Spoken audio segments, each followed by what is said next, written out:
오늘 성경 말씀은 고린도전서 15장 55절부터 58절까지의 말씀입니다. 사망아, 너의 승리가 어디 있느냐? 사망아, 내가 쏘는 것이 어디 있느냐? 사망이 쏘는 것은 죄요, 죄의 권능은 율법이라. 우리 주 예수 그리스도로 말미암아 우리에게 승리를 주시는 하나님께 감사하노니, 그러므로 내 사랑하는 형제들아, 견실하며 흔들리지 말며 항상 주의 일에 더욱 힘쓰는 자들이 되라. 이는 너희 수고가 주 안에서 헛되지 않은 줄을 알미라. 부활은 우리 기독교에만 있는 특별한 신앙입니다. 정말로 예수님은 부활하셨을까? 그 증거는 어디에 있을까? 예수님의 부활을 확신하려면 객관적인 여러 증거들이 있어야 하는데, 이 증거들을 함께 살펴보려고 합니다. 부활은 갑자기 일어난 일이 아니라 예수님께서 지속적으로 예고해 주셨습니다. 마가복음에 보면 인자가 많은 고난을 받고 장로들과 대제사장들과 서기관들에게 버림받아 죽임을 당하고 사흘 만에 살아나야 할 것을 비로소 제자들에게 가르치십니다.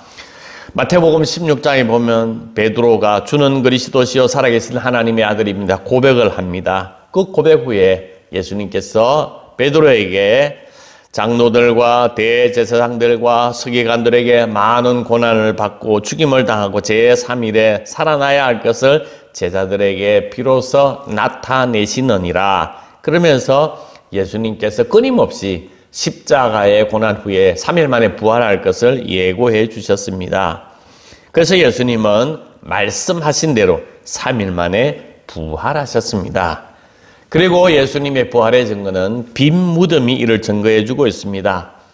세상에 있는 모든 종교들의 창시자들은 화려한 무덤을 가지고 있습니다. 불교의 창시자인 석가모니의 무덤은 인도에, 유교의 창시자인 공자의 무덤은 중국 산둥성에, 이슬람교의 창시자인 마호메토의 무덤은 사우디아라비아의 메디나에 있습니다. 예수님께서 십자가에 달리시고 안식일이 지난 후에 여인들이 예수님의 향품을 바르기 위하여 예수님의 무덤을 찾아갔을 때에 천사로부터 놀라운 소식을 듣게 됩니다. 그가 여기 계시지 않고 그가 말씀하신 대로 살아나셨느니라. 와서 그가 누우신 것을 보라고 이야기를 했습니다. 여인들은 그가 누우신 장소를 확인해 보니 빈 무덤이었습니다. 예수님께서 다시 살아나신 것입니다. 무덤이 없다고 하는 것은 부활의 증거이기도 합니다. 부활을 목격한 많은 사람들이 있었습니다. 고린도전서 15장에 보면 성경대로 사흘 만에 다시 살아나사 게바에게 보이시고 12제자에게와 그 후에 500여 형제에게 일시에 보이셨다. 예수님의 부활을 목격한 사람들은 500여 명이 넘는다고 성경은 기록하고 있습니다. 그런데 문제는 부활을 목격한 사람들이 다 예수님의 제자들이라고 하는 것입니다. 안 믿는 사람들에게는 한 번도 부활하신 모습을 보여주신 적이 없다는 것입니다. 그래서 예수님의 부활에 대해서 안 믿는 사람들이 여러 가지 많은 이야기들을 합니다. 예수님께서 잠시 죽은 게 아니라 기절했다가 깨어났다. 그리고 예수님은 쌍둥이였다. 이렇게 이야기하기도 합니다. 또 제자들이 시체를 도둑질해 갔다고 하는 도둑질을 성경은 마태복음은 기록을 하고 있습니다. 예수님이 운명하신 후에 산헤드린 공회의 아리마대 요셉이 예수님의 시신을 자신의 무덤에 모시게 됩니다. 그때 제사장이 빌라도에게 무덤에 군사를 배치해 달라고 요구를 합니다. 왜 그러냐? 빌라도여, 저 속이던 자 예수님을 이야기를 합니다. 살아있을 때에 말하기를 내가 사흘 후에 다시 살아나리라는 것을 우리가 기억합니다. 그러므로 명령하여 그 무덤을 사흘까지 굳게 지키소서. 그의 제자들이 와서 시체를 도둑질하고 백성에게 말하되 그가 죽은 자 가운데서 살아났다 하면 후에 속임이 전보다 더 클까 하나이다. 그렇게 이야기를 하면서 군사를 배치해 달라고 요청을 합니다. 마태복음 27장 66절에 보면 경비병과 함께 가서 돌을 임봉하고 무덤을 굳게 지키니라. 28장 4절에 보면 무덤을 지키던 경비병들이 큰 지진이 나고 돌이 굴러 떨어지는 것을 보고 지키던 자들이 그를 무서워하여 떨며 죽은 사람과 같이 되었더라. 무서워 떨며 죽은 자처럼 된 경비병이 정신을 차리고 보니까 자신들이 지켜야 할 예수님의 시체가 사라져버린 것입니다. 예수님의 시신을 지켜내지 못한 것은 목이 달아날 엄청난 실책이었던 것입니다. 그들은 문책을 두려워하며 황급히 대제사장에 가서 이 사실을 전합니다. 경비병의 증언을 듣고 대제사장은 장로들을 모아 긴급회의를 소집하고 경비병들에게 돈을 주면서 제자들이 와서 시체를 훔쳐갔다고 소문을 내라고 사태를 입막음합니다. 경비병을 통해서 예수님의 시신이 없어졌다고 하는 것을 인정하게 된 것입니다. 경비병들이 그렇게 소문을 낸 결과 마태복음이 기록된 당시에 유대인들 사이에 시체 도난설이 두루 퍼졌다고 하는 것을 알 수가 있습니다. 부활의 또 다른 증거는 제자들의 변화입니다. 예수님께서 십자가에 못 박히실 때 뿔풀이 제자들이 다 흩어져 도망쳤습니다. 그리고 두려워서 문을 걸어 잠그고 벌벌 떨면서 은신하고 있었습니다.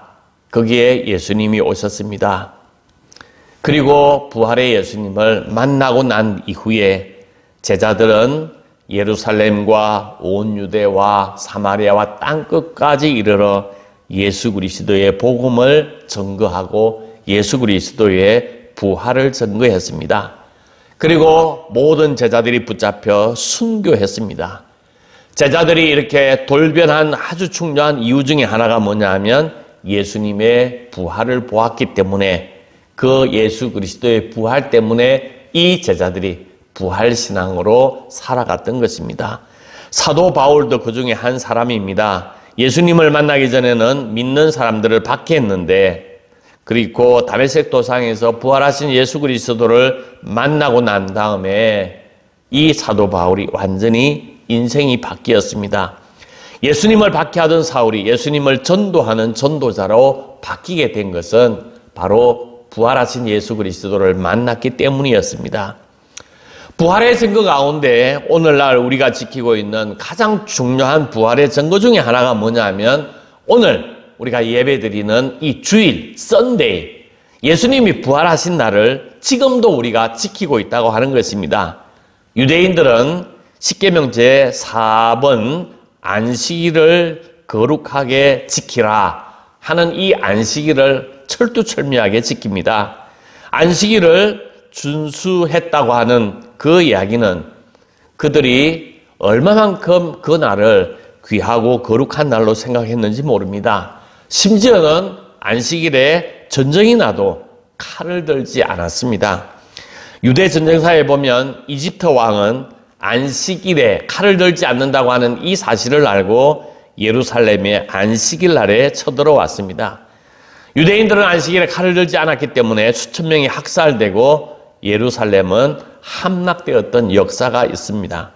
그럼에도 불구하고 이 이스라엘 사람들은 그것을 자랑합니다. 안식일을 목숨을 걸고 지켰던 그 제자들이 가감하게 이제 예수 그리스도를 믿는 그리스도인들이 생겨나면서부터 안식일을 버리고 안식 후 첫날인 부활하신 주님의 날 하나님을 예배하고 예수 그리스도의 부활의 날을 기념하는 날로 삼았다고 하는 것입니다.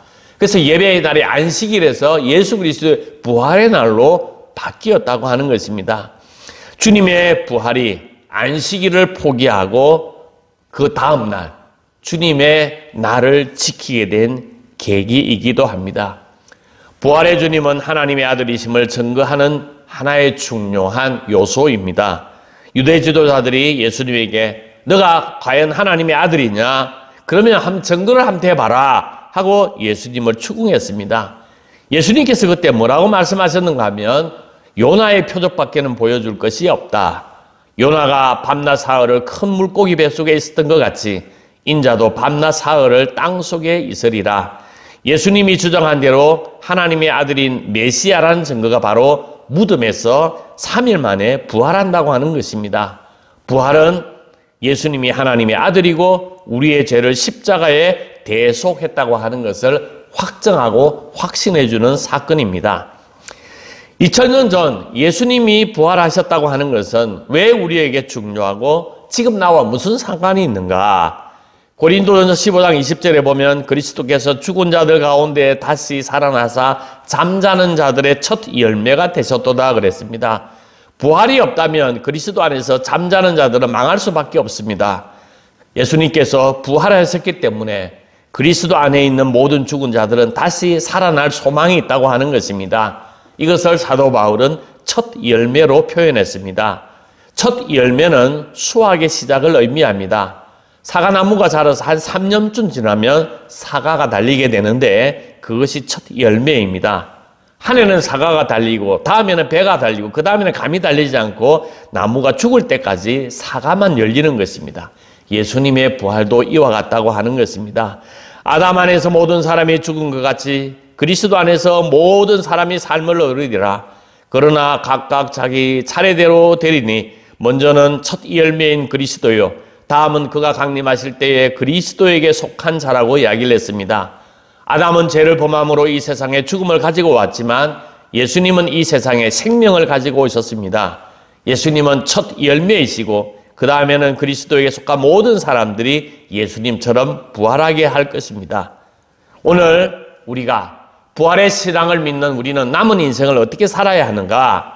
오늘 성경 본문 57절, 우리 주 예수 그리스도로 말미암아 우리에게 승리를 주시는 하나님께 감사하노니 그러므로 내 사랑하는 형제들아 견실하며 흔들리지 말고 항상 주의 일에 더욱 힘쓰는 자들이 되라.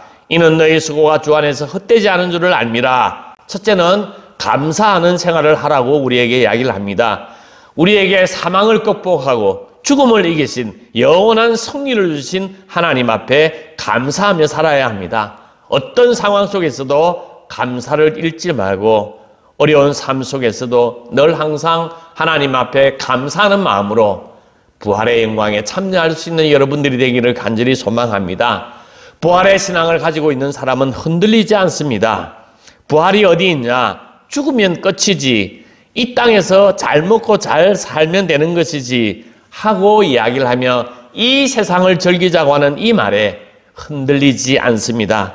세상의 풍조가 아니라 하나님의 귀한 말씀을 전적으로 신뢰하는 여러분들이 되어야 합니다. 그리고 항상 주의 일에 더욱 힘쓰시기를 바랍니다. 우리의 인생은 그렇게 길지 않습니다. 우리의 삶에 가장 가치 있는 일을 해야 하는데 가장 가치 있는 일이 뭐냐? 하나님의 일을 하는 것입니다. 하나님의 일이 뭐냐? 하나님 나라를 위해서 영혼 구원을 하는 일입니다. 생명을 구하는 일입니다. 그래서 이 생명을 구하는 일에 우리의 삶을 헌신하고 투자해야 하는 것입니다. 그리스도인들은 죽음을 두려워하지 않는 사람들이기 때문에 죽음이 이 세상에 있는 모든 사람들의 가장 큰 두려움인데 우리는 죽음 후에 천국의 소망을 가지고 있으니까 부활의 소망을 가지고 있으니까 죽음을 두려워하지 않습니다. 그래서 세상 사람들이 우리를 도리어 무서워합니다. 성경은 세상이 감당하지 못하는 사람이라고 이야기를 하고 있습니다.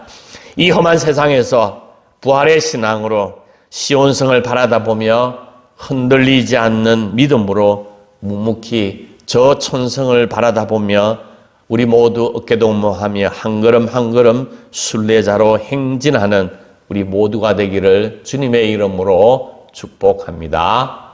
아멘.